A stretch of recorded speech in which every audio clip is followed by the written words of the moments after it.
Hello, losing weight, drinking wine, and here again. It's Sunday, 20th of September, and this is the reviews of the last couple of days, since Wednesday actually.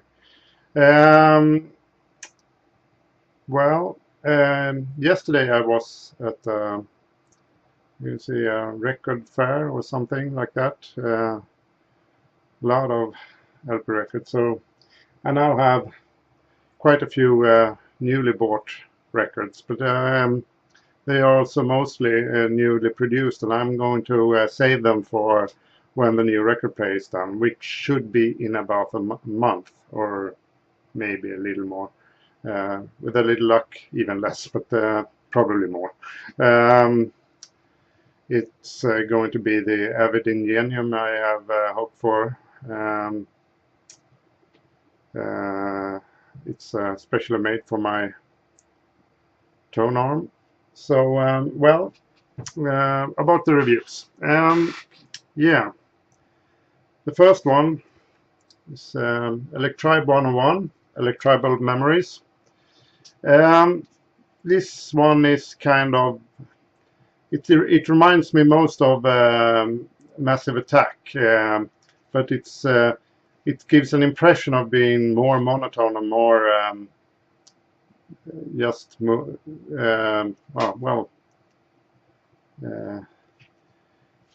one tempo.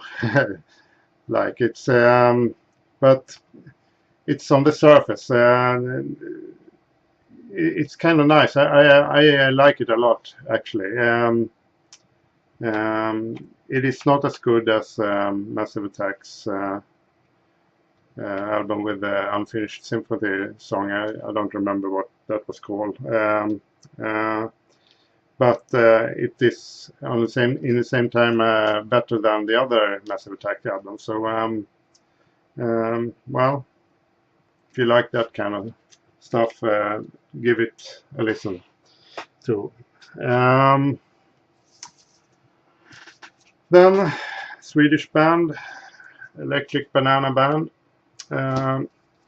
Livet I regnskogarna, which means about life in the rainforests. I think this is their second album. It's actually a spin-off from a children's program here in Sweden with Trasan and Banana, which is it's a product of Lasse Åberg, which has done a lot of movies and stuff too. And it's recorded in Polar Studios and with a Swedish music elite on the instrument, so it's actually high quality. But the songs are surprisingly political,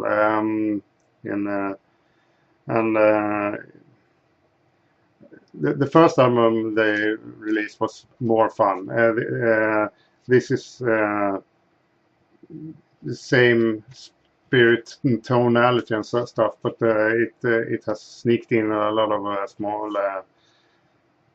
political stuff. But it does, for what it is, it's quite good actually. But it's not fantastic music that you want to sit down and shut down the lights and just enjoy that. It's much more of a social thing, maybe.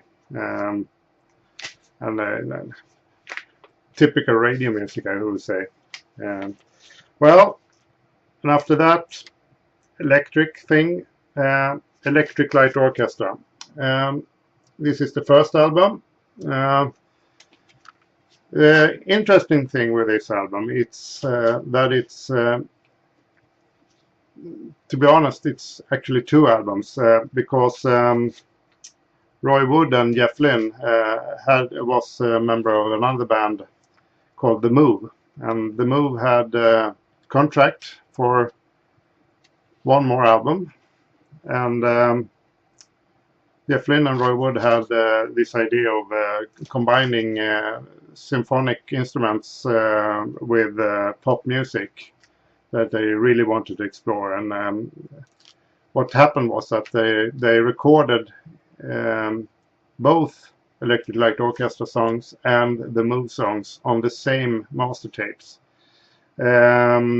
It's actually not even in any particular order. What determined which song ended up in which album was if it was any classical instruments used on the song or not. So the Move album is actually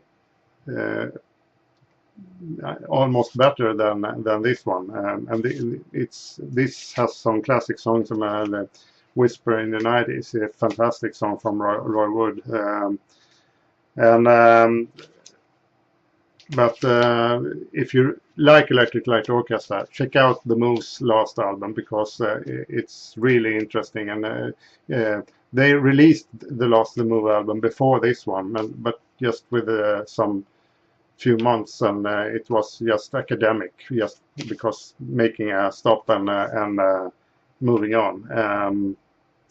Well, and that's the story behind how that happened. But and the music is classic. There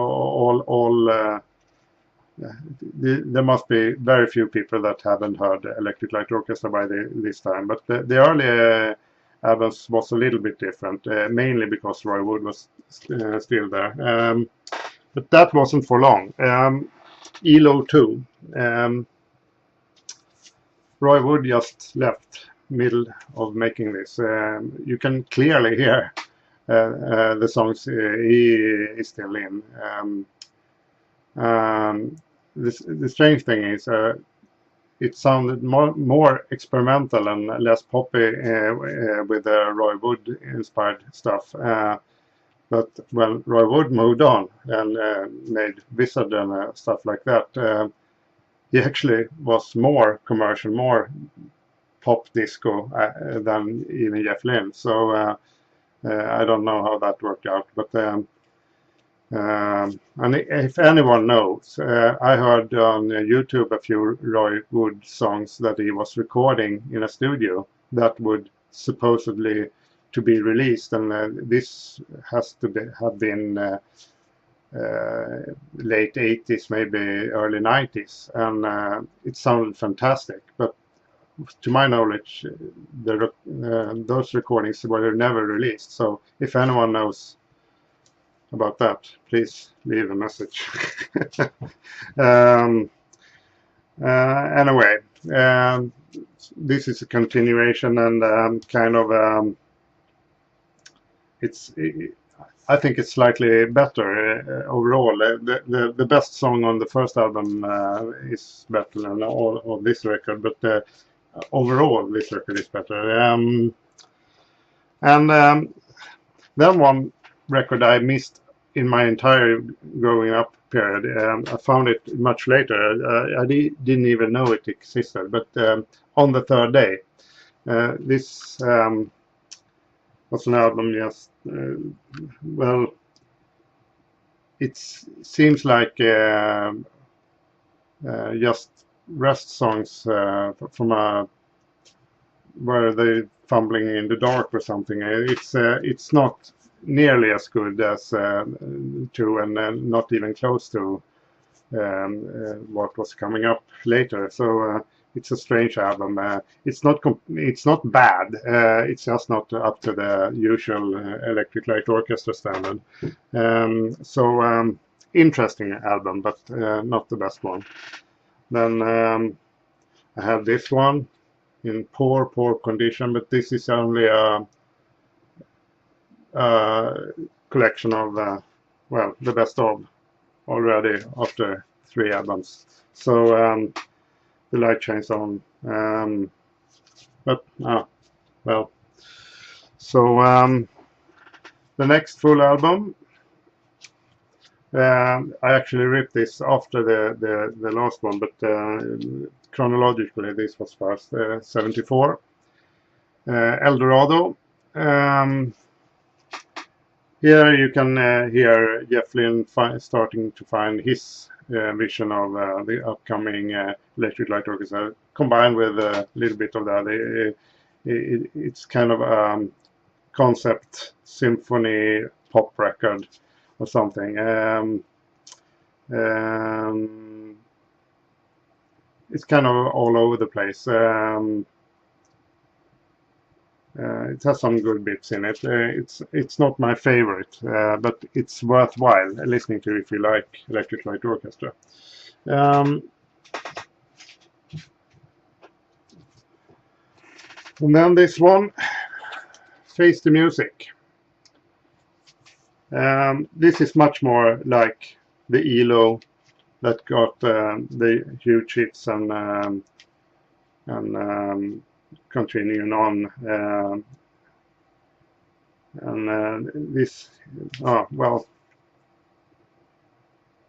it kind of sets the standard for ELO, and it's a good record, I think.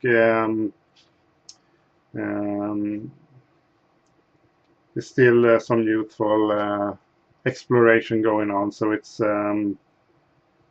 quite good. It's not as meticulously planned as they continuously progress to do more and more of. Still going good and strong, and sound quality wise it's good for the period. 75 wasn't exactly known for the best quality records, but comparing, for example, for the recent Earth, Wind & Fire album I had from 75, this is much better recorded, but it could use a remastering with modern techniques with sound quality in mind, not radio play. Anyway, that was the records since Wednesday. So well, I'll depending on when the next hockey game is for my team, which sadly isn't looking as attractive anymore because we lost all the games so far, even if it looked slightly better the last game. Well, so I'm a little bit sad about that, but we'll see you next time, Wednesday or Thursday, depending on game night. Well, that's it for now. Bye.